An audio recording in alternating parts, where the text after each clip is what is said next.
A usted lo mandó El Espectador a Suiza para que escribiera de la Conferencia de los Cuatro Grandes. ¿Qué camino siguió de allí? Volví 3 años después.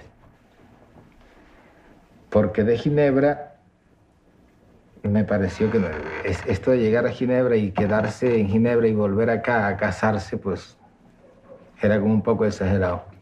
Entonces me fui a Roma. Y estuve en Roma unos 8 meses, un año. Y luego me fui a París, ya de regreso. Y cuando estaba en París de regreso, recuerdo que estaba con Plinio Puleyo Mendoza en un café y él estaba leyendo Le Monde. Y de pronto me dijo, aquí hay una noticia que puede ser muy grave para usted. ¿Cuál es? Y me dijo que clausuraron El Espectador. Y le dijo, es la mejor noticia que me puedes dar en la vida porque no tengo que regresar ahora a Colombia.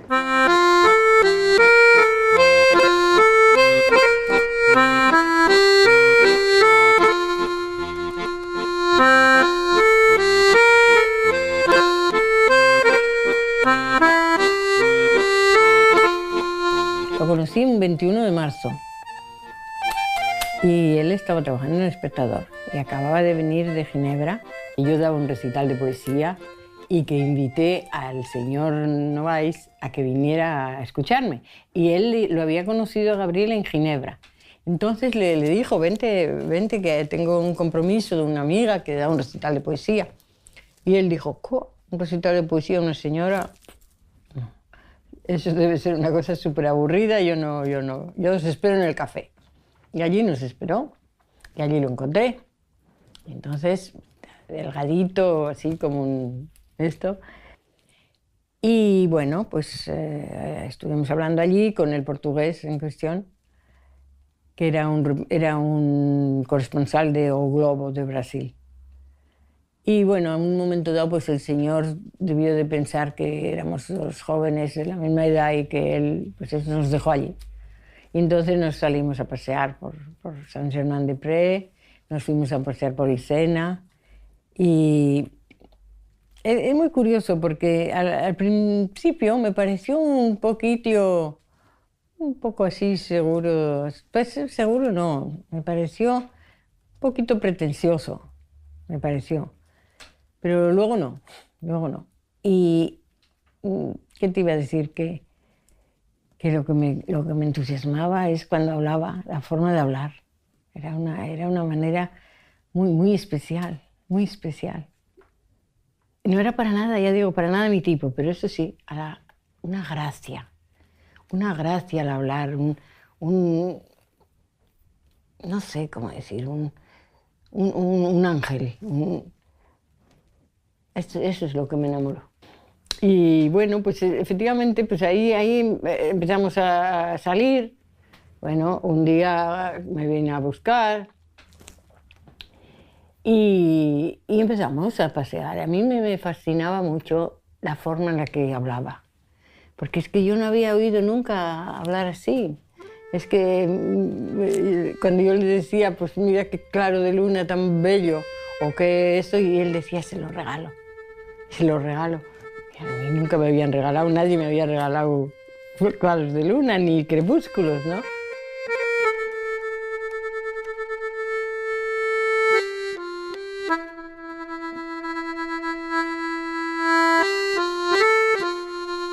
En el Hotel de Flandre,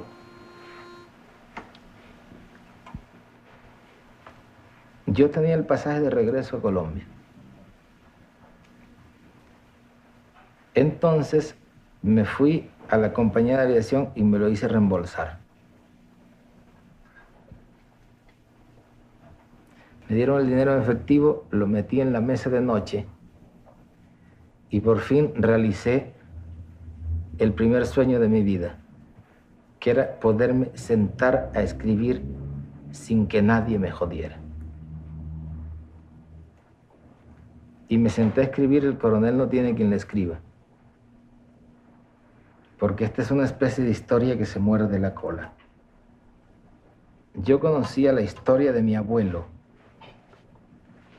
que estuvo toda su vida esperando que le mandaran su pensión de veterano. de la guerra civil. Cuando mi abuelo se murió, mi abuela me dijo: tu abuelo se murió esperando su pensión de veterano, pero yo no me preocupo porque a ustedes les llegará. Y si no te llega a ti, le llegará a tus hijos. La pensión que no llegó nunca. Entonces yo había pensado siempre que esa podía ser una historia para una comedia. Pero cuando estaba en París, empecé escribiendo la comedia y todos los días, la comedia del coronel que espera su pensión. Y todos los días sacaba dinero de la mesa de noche, bajaba, comía en la esquina y subía hasta que un día hice así y rasguñé y ya no había ni un centavo.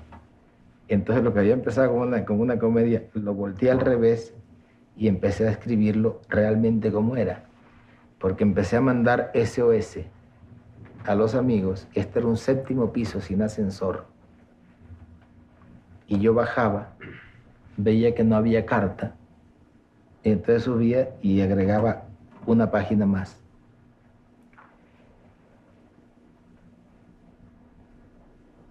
De la historia que estaba escribiendo. Pero lo que es increíble es que a medida que iba escribiendo la historia me iba dando cuenta que nunca me llegaría la carta y que nunca me contestarían los amigos a los cuales había acudido. Entonces había un momento en que la historia, lo que estaba escribiendo correspondía exactamente con la realidad. Y por eso yo creo, contra el criterio de todos los críticos, que el mejor libro que he escrito yo. Es decir, que si yo he escrito una obra maestra, esa obra maestra es El coronel no tiene quien escriba. Porque yo iba escribiendo la realidad de cada día a medida que iba sucediendo. Cuando él estaba escribiendo aquí, El coronel, entre este cuarto y entre este cuartito y mi cuarto de la Rue d'Assas, naturalmente que había similitud en las situaciones. Evidentemente, yo era esa señora que le hostigaba un poco, decir, pero hay que trabajar, tenemos que hacer algo, tenemos que esto. Y en el cuento, naturalmente, también, o sea que no es por casualidad que me llaman en Colombia la coronela, porque efectivamente es mucha similitud la que había entre mi persona y eso. Él te mandaba a ti una copia en papel carbón. Ojo que aquí habla una persona que trabajó en una papelería. Este papel, este es un papel delgado que se llama manifold. Es un papel muy fino, muy delgado, que era lo que le permitía posiblemente a él y a todos los que escribían con papel carbón hacer 3 copias. O sea, un original y 3 copias. Yo pensaría, y 2 copias. Sí. Yo diría que 2 copias apenas. Sí. Ya, esta debe ser o la primera o la segunda copia, eso no importa. Porque pero ya está muy nítido. Sí. Ya la tercera copia habitualmente, aunque sea papel manifold, ya empieza a ser muy borrosa, muy desenfocada. Mira, hay una cosa ti te mandaba el privilegio de la primera copia. Hay una cosa curiosa, la primera hoja es blanca y las otras son amarillas, que era lo que se usaba. Él debió encontrar algún error aquí y cambió y no tenía el papel. Y mira esta. Porque tú sabes que él tenía la manía de que la hoja tenía que estar sin correcciones. Y mira, esto es papel imprenta, Guillermo. Sí. Esto es papel imprenta, que es un papel de combate, ¿no? Es un papel de periódico. Sí, ¿no? De sobrantes no de periódico. No usaba papel bond. Evidentemente, y mira, el clip, pobre. El clip está ya oxidado. Tiene 60 años de óxido. 60 años, tiene desde el 57. Años. Y aquí aparece, en esta preciosa copia del coronel, tiene la fecha Gabriel García Márquez, París, marzo, no logro ver. Primero del... Enero primero del 57. Primero de Óyeme, enero. Estaba trabajando el primero de No, enero. dice enero primero, dice... Claro, enero 1, enero, No, es que le enero puso punto que no se usa. 1957. Sí. Enero 1957. Te escapaste de que fuera la copia de un trabajo que escribió el 1 de enero. Pero lo escribió pero en estaba enero. trabajando en enero. Pero de mira, todo. es que acabo de descubrir esto. Óyeme, De y- redescubrir, ¿no? Porque usaba papel imprenta, que es un papel de combate. Este es un papel como de 70 gramos. Y este es un papel como de 30 gramos. Mira, y no usaba El Bon porque Manifold. por más caro. Que era- No, el que era Bon el es muy que se caro. usaba además el Bon es para- de 70 o 90 gramos. Era el que se es usaba el además que- para mandar por correo aéreo, porque pesaba un saco. Exactamente. Sí. Era muy ligero el papel. Esta copia y esta letra de Gabo, supongo, ¿no? Lo presumo por la R más, porque la él no E? escribía mucho en imprenta. La R de escriba era muy de él, ¿no? Y además creo que esto era un acto muy personal Sí, sí. de él. Sí. Sí. A ver, no lo dejemos doblar. No. Que ha sobrevivido 60 años. El coronel durmió mal esa noche, tratando de borrar cifras en su cabeza. Al día siguiente al almuerzo, la mujer sirvió 2 platos de mazamorra y consumió el suyo con la cabeza baja, sin pronunciar una palabra. El coronel se sintió contagiado de un humor sombrío. ¿Qué te pasa? Nada, dijo la mujer. Él tuvo la impresión de que esta vez le había correspondido a ella el turno de mentir. Trató de consolarla, pero la mujer insistió. No es nada raro, dijo.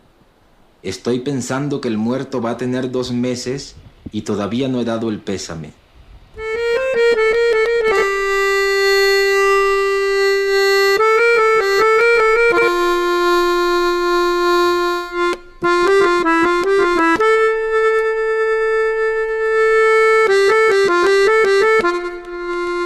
Imagínate Juliette Greco, que era una diva maravillosa, que todavía está viva y es una cantante extraordinaria.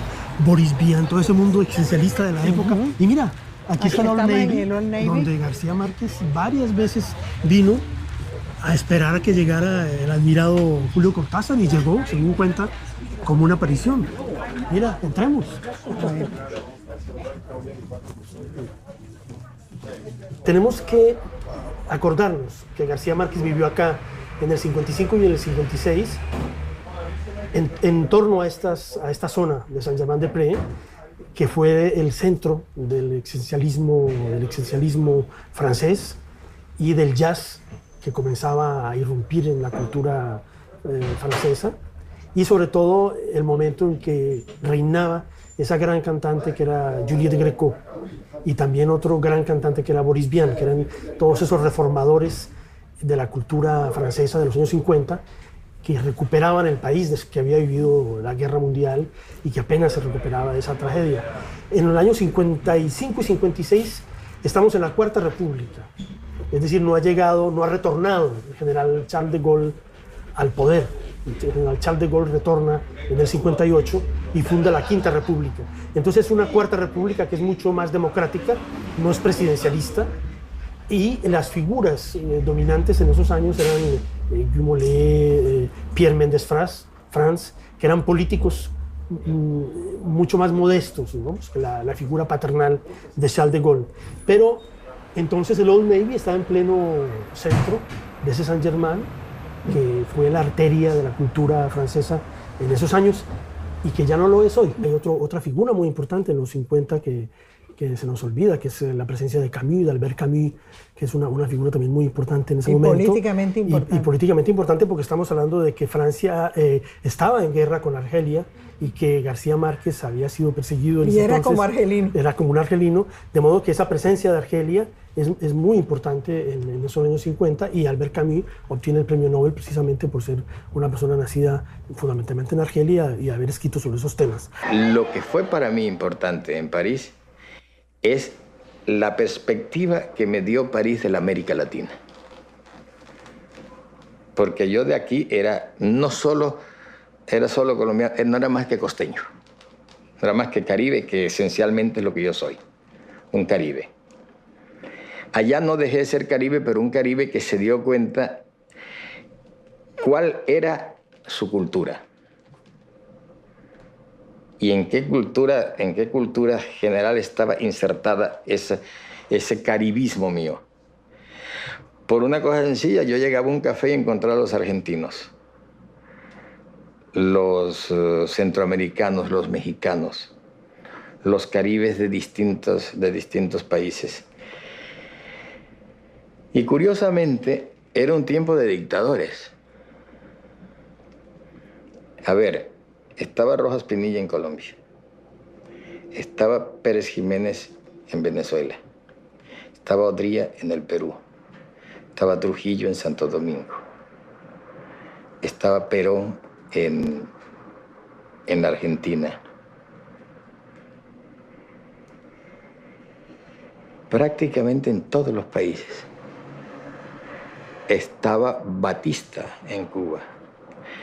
Yo vivía en una pensión en la Rue Cuyas, puro barrio latino, y enfrente, en la pensión de enfrente vivía Nicolás Guillén, el poeta Guillén, que todos íbamos a visitarlo en peregrinación, y todos estábamos cada uno pendiente de su país. Y una mañana, una madrugada, porque él se despertaba como si estuviera en Camagüey, una madrugada asomó y pegó un grito y dijo: «¡Se cayó el hombre!». Y todos nos echamos a la calle porque todos creímos que era el hombre nuestro.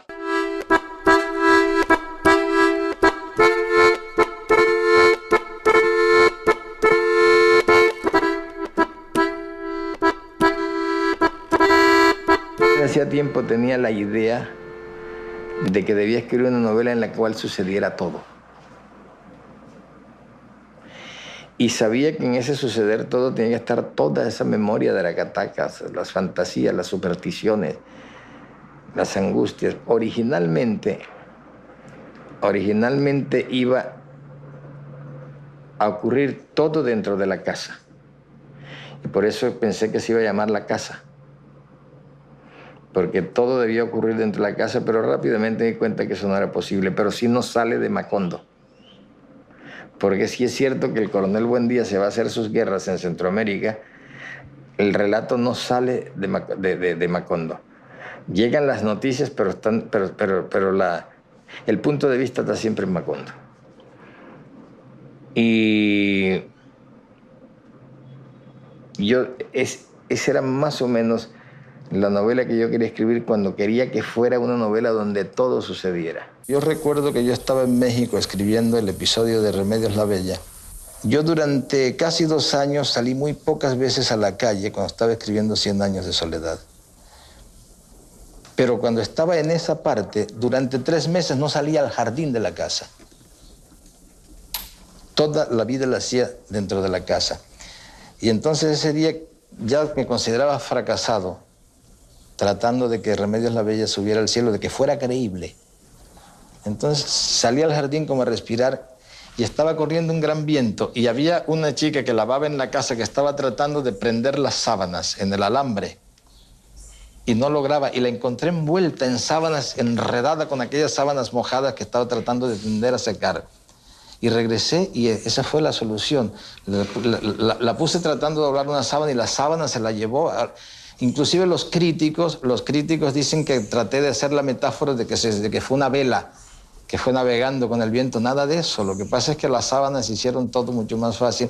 En el momento en que el lector encontró las sábanas, se creyó, lo creí yo y lo creyeron ellos. Esta época de París, yo la relacioné con la época en México, muchos años después, cuando usted escribió 100 años de soledad, porque usted tuvo que dejar un puesto en una agencia de publicidad para dedicarse a escribir, y tuvo una época muy difícil que su esposa recuerda que no han sido todas las épocas de la vida, sino ha sido esa.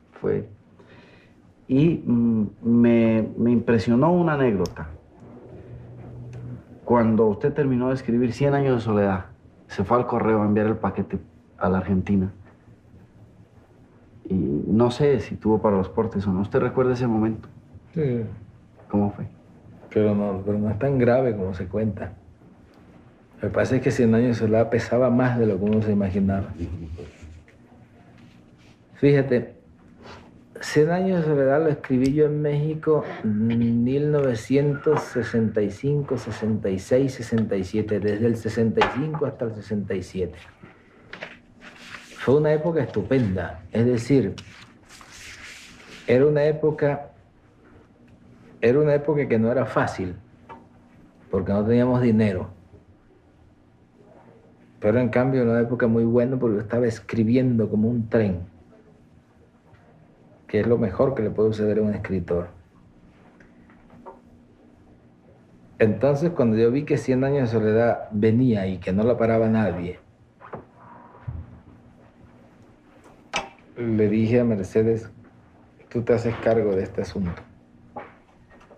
Ella, por supuesto, no lo pensó dos veces.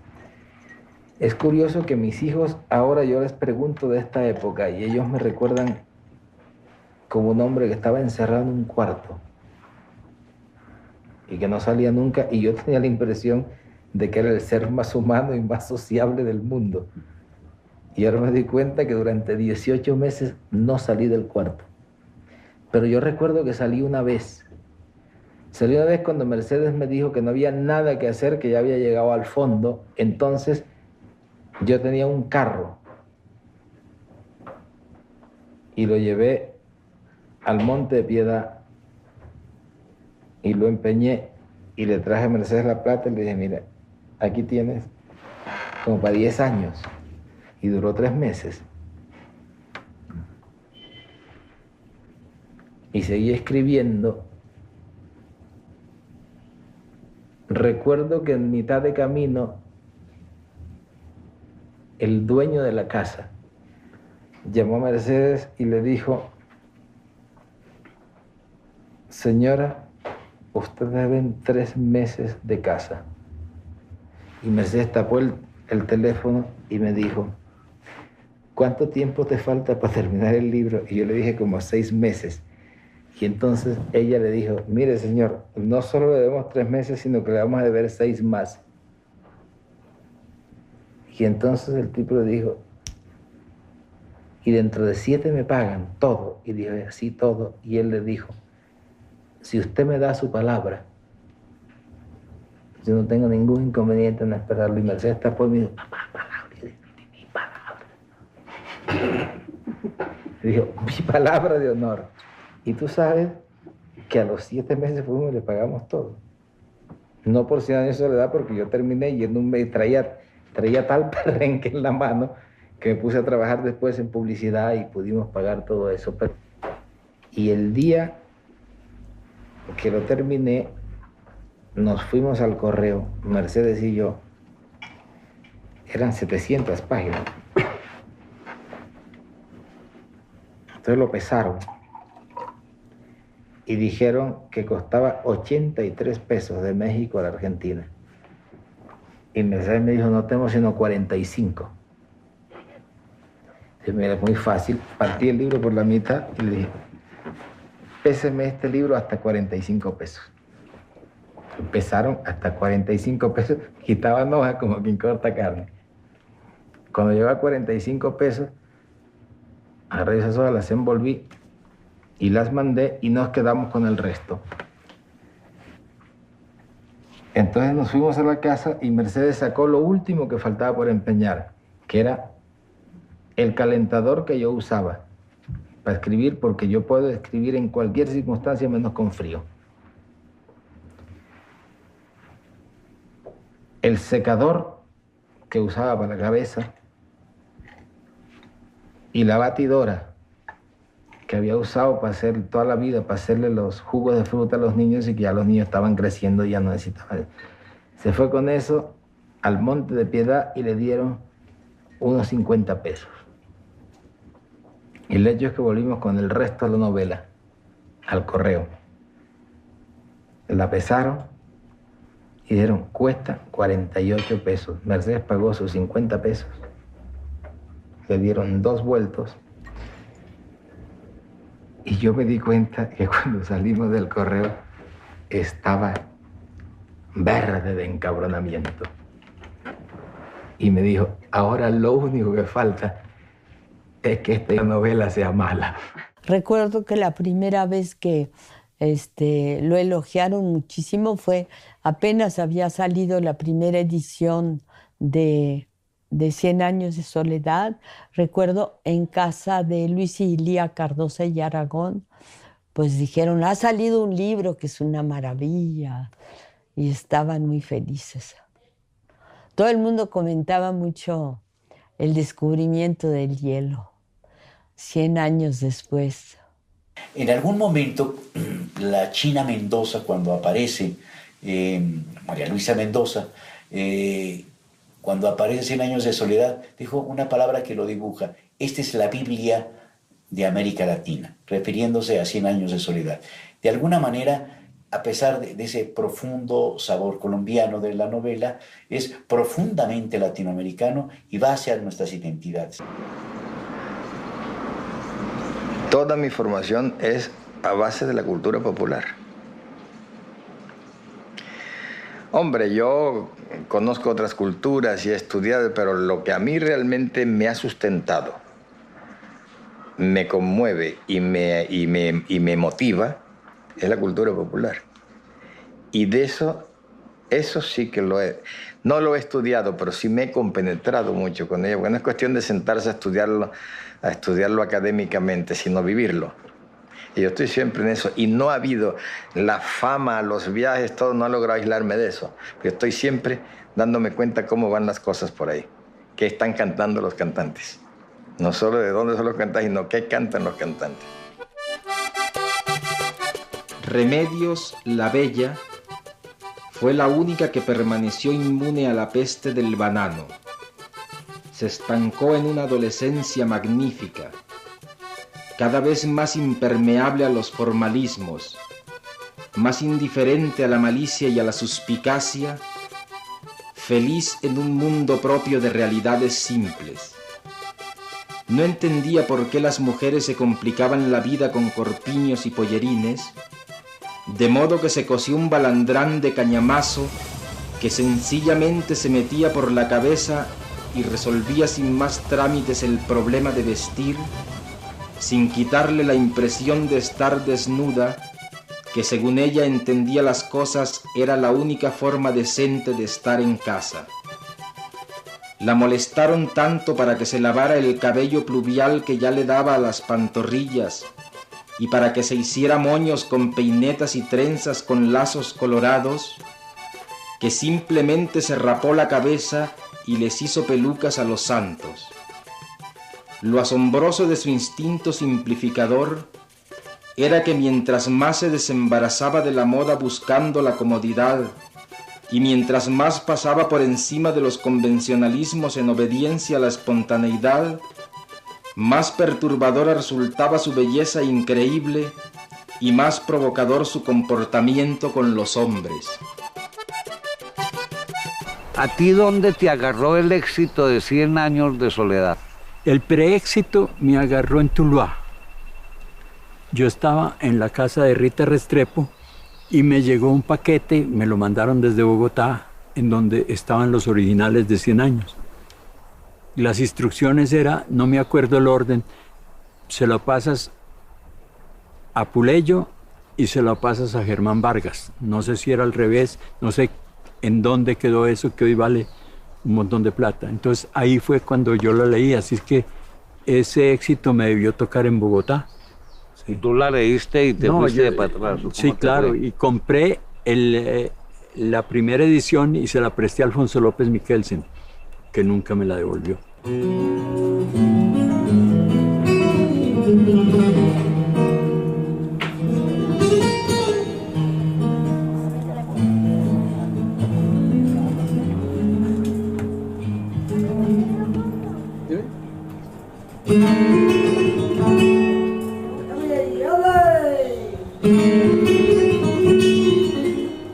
Cuando yo publiqué 100 años de soledad, el primer sorprendido de lo que sucedió fui yo.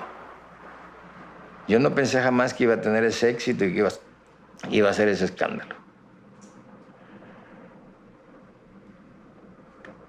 Y después cuando me di cuenta que no solo tenía que seguir escribiendo, sino que tenía que escribir después de 100 años de soledad. Eso, yo nunca había pensado que eso iba a suceder y que iba a encontrarme en una situación tan difícil como esa. Entonces empecé a darme cuenta de que tenía que salir por algo completamente distinto. Si yo me sentaba en ese momento, naturalmente seguía escribiendo, como 100 años de soledad, como si fuera 100 años. Es decir, como si fuera 100 años de soledad. Yo hubiera podido hacer un segundo tomo, un tercer tomo, un cuarto. Hubiera podido seguir escribiendo así, pero honradamente yo sabía que lo que yo quería contar, lo que tenía dentro, estaba ahí. Ahora, ¿por dónde seguía? La pregunta se me complicó más cuando me di cuenta que los lectores esperaban más 100 años de soledad. En el sentido de que yo prácticamente no tenía lectores. Ninguno de mis libros había vendido 1000 ejemplares. Y cuando salió 100 años de soledad de una vez con 8.000 ejemplares y luego 10.000 por mes y se armó todo ese problema y después las traducciones en el mundo, me di cuenta que los lectores que yo tenía eran en ese momento solo lectores de 100 años de soledad y que esperaban más 100 años de soledad y yo no iba a seguir en eso porque no era honesto. Entonces tenía que salir con un anti 100 años de soledad y empecé a hacer ejercicios de otra manera de contar las cosas. Y escribí El otoño del patriarca, que cuando salió fue una desilusión total. No se vendió nada, fue una desilusión. La gente dice no tiene nada que ver con 100 años de soledad. Y ahora es mi libro más estudiado. Pero mira que haber salido de eso era un verdadero problema. Un grupo de estudiantes de Filosofía y Letras de una universidad de Bogotá hizo una encuesta entre compradores del Otoño del Patriarca. Ellos encontraron que por lo menos el 74% no pasó de la página 40. Yo con toda la modestia de que soy capaz, que no es mucha, pero es un poco, me gustaría que hicieran la misma encuesta dentro de la misma zona de lectores, que hicieran la misma encuesta con El Quijote, con Gargantúa y Pantagruel, o con el Edipo Rey de Sófocles, por ejemplo. Yo quisiera saber, y es una curiosidad que tengo, ya no es cuestión de responder a esto, tengo la gran curiosidad de saber de qué página hubieran pasado con esos libros.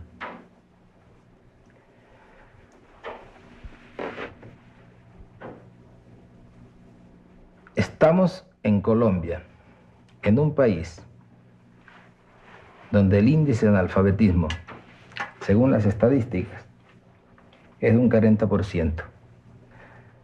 Yo creo, y tienen que demostrarme lo contrario, que las estadísticas son falsas.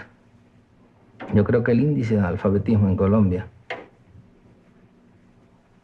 está casi en el 80%.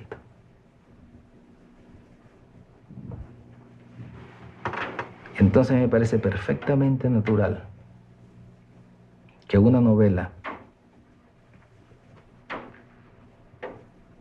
con las exigencias culturales del Otoño del Patriarca ofrezca una dificultad mucho mayor que 100 años de soledad. Ahora bien, un escritor tiene que tomar en cuenta el índice de alfabetismo de los lectores para escribir sus libros. Es decir, tiene que bajar el nivel, digamos, el nivel de comprensión cultural de sus libros hasta el nivel cultural de los lectores. O tiene que escribir el libro como cree que debe ser y esperar que tarde o temprano los lectores alcancen el nivel cultural de ese libro. Yo creo que es la segunda posición la que se debe adoptar. Es decir,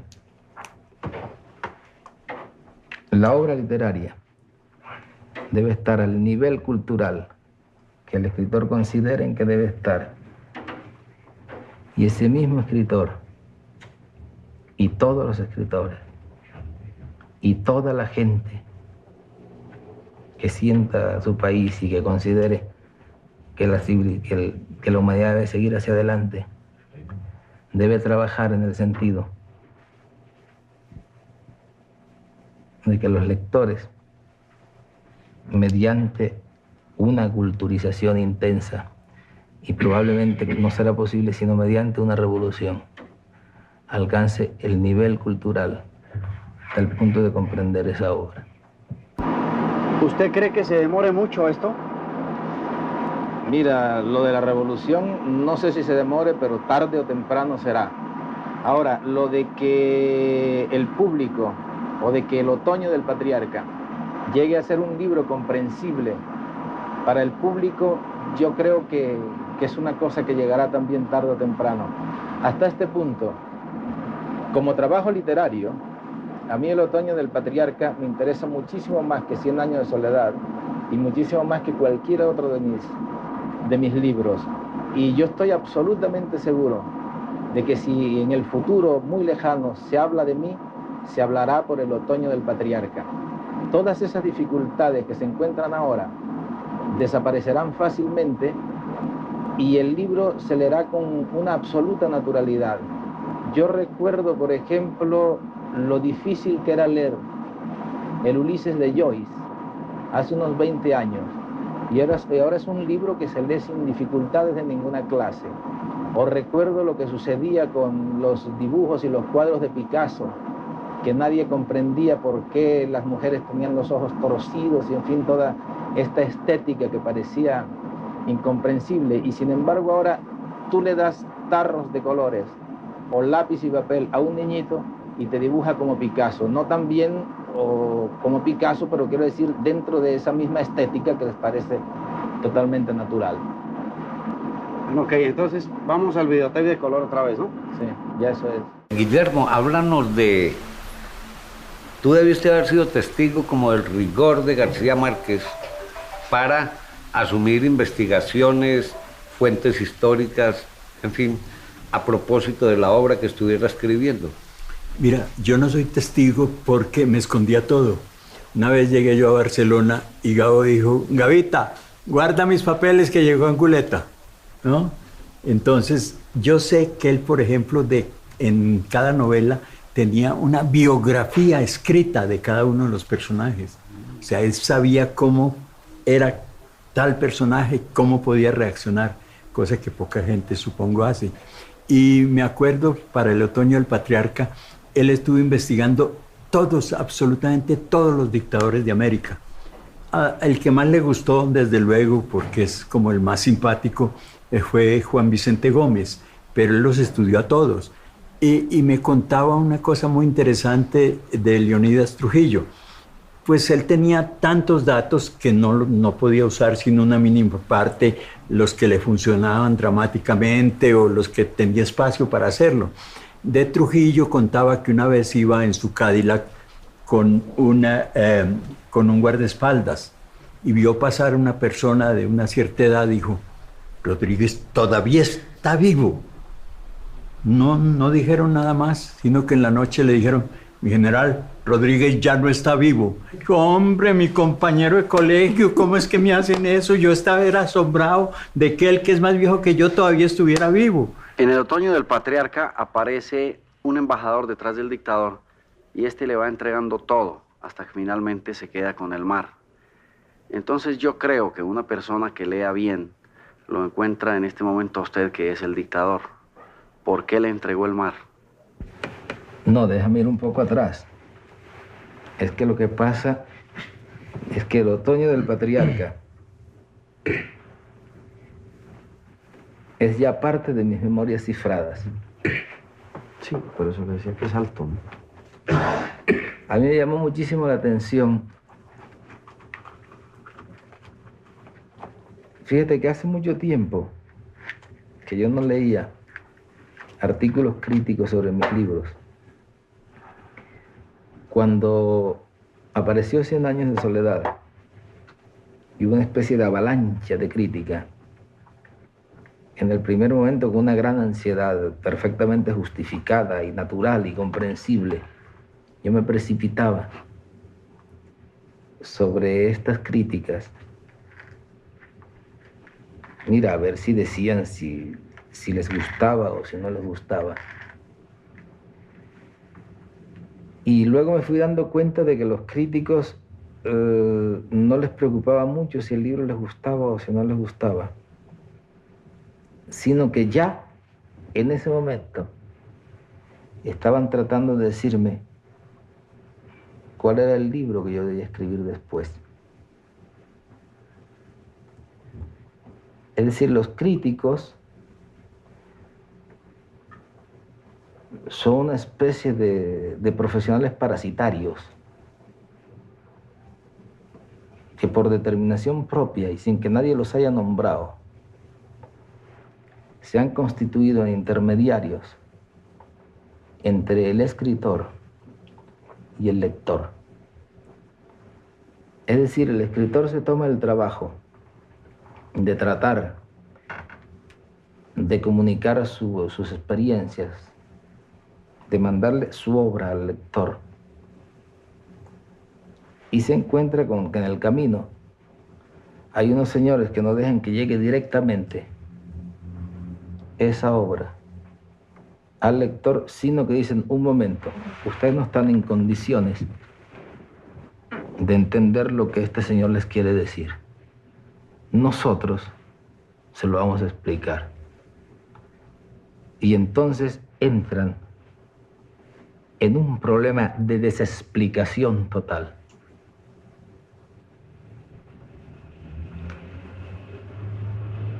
Es una cosa que me di cuenta particularmente en 100 años de soledad.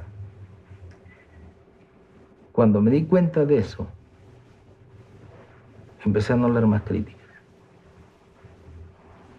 Sobre todo porque notaba que no solo trataban de decir qué había dicho en 100 años de soledad, sino que debía seguir diciendo.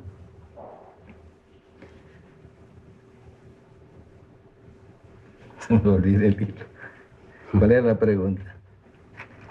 Pues, ¿por qué a ese dictador no le regaló el mar? Le regaló todo el país. Ok, ya son de buen, sí. Entonces hay una cosa que me llamó mucho la atención de algunos críticos en relación con el otoño del patriarca.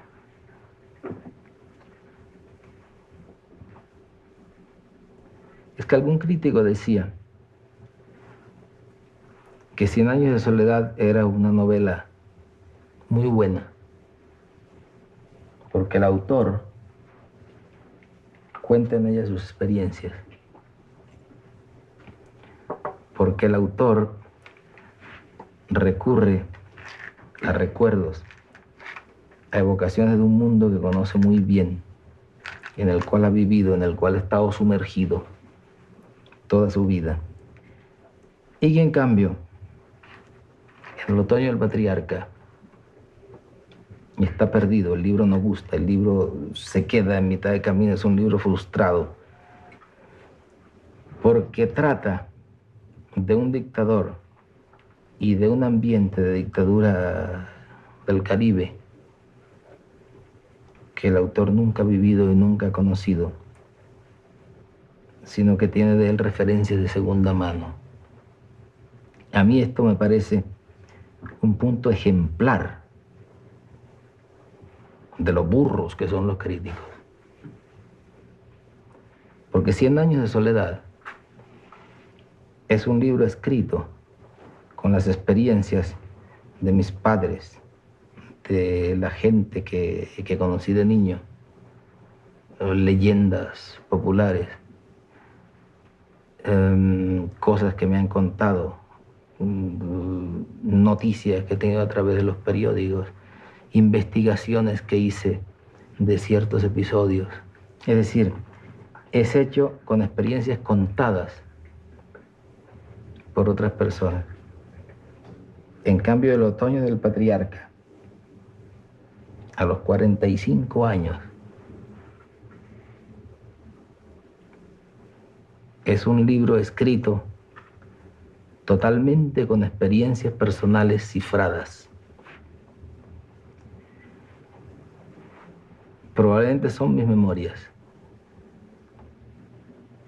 o parte de mis memorias. Y los críticos lo que tenían que saber, o lo que tenían que descifrar, si son descifradores tan eficaces como pretenden serlo,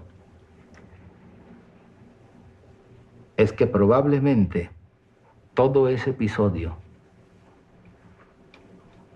del dictador que vende el mar y del dictador que se queda perdido por la falta del mar corresponde un poco a la historia de la cual hablábamos hace un momento, del muchacho de Aracataca, del muchacho de Barranquilla, que a los 12 años llega a la ciudad más extraña y más remota que recuerda, que es una ciudad gris, una ciudad cenicienta, una ciudad fría, con tranvías que echan chispas en las esquinas, con hombres vestidos de negro, con calles totalmente llenas de muchedumbres, donde no hay ni una sola mujer, y sobre todo una ciudad donde no hay mar. Yo tengo la impresión de que eso es probablemente una interpretación mucho más correcta de todo el episodio del dictador que vende el mar, porque además tengo otra impresión de que la gran trampa en que pueden caer no solo los críticos, sino también los lectores, es creer que El otoño del patriarca es realmente la novela de un dictador. Si alguien tiene la curiosidad de leerlo con otra clave, es decir, en vez de pensar en un dictador, pensar en un escritor famoso, probablemente el libro resulta mucho más comprensible. Esta fotografía para Gabriel García Márquez y para mí es la mejor foto que se le hizo a Gabriel. ¿Por qué? Porque la hizo un hijo. Y los hijos, uno no está consciente de que el hijo está haciendo fotos ni que es un extraño. Siempre el que es fotografiado para la posteridad. Ajá. No, perdóname, si yo tuviera pelo me peinaría, ¿verdad? Sí, y déjame que yo me voy a... quiero verme mejor para que en la posteridad me vean mejor. Claro. Entonces Gabo me manda esta edición del otoño y me pone una dedicatoria que es muy divertida. La dedicatoria dice lo siguiente: Maestro, si el libro no te gusta, me importa un carajo. Pero si no te gusta la fotografía, te vas a la mierda. Abrazos, Gabo. Porque la foto es muy bella. De verdad es sí. Gabo en la intimidad. Descalzo. Unos mocasines. Se la tomó su hijo Rodrigo García Barcha. Y ahí está frente a la máquina de escribir. Sí.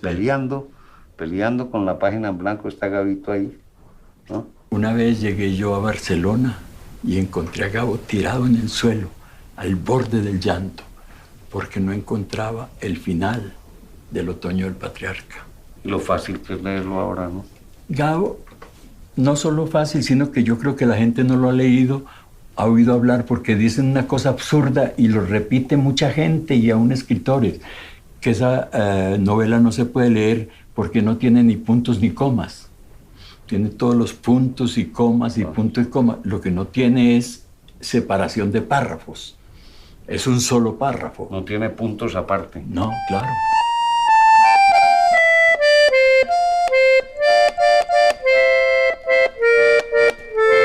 Porque nosotros sabíamos quiénes éramos, mientras él se quedó sin saberlo para siempre. Con el dulce silbido de su potra de muerto viejo, tronchado de raíz por el trancazo de la muerte. agarrado de miedo a los trapos de hilachas podridas del balandrán de la muerte, ajeno al rumor de las multitudes que se echaron a la calle cantando los himnos del júbilo, de la noticia jubilosa de su muerte, y ajeno para siempre jamás a las músicas de gloria que anunciaban al mundo la buena nueva de que el tiempo incontable de la eternidad había por fin terminado.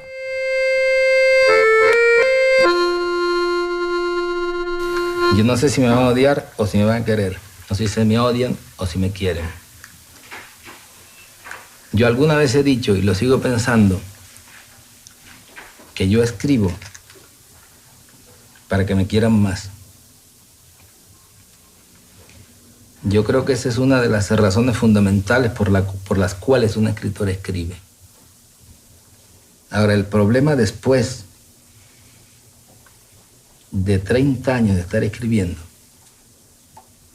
es que uno no sabe, no tiene la menor idea de lo que la gente piensa realmente de uno.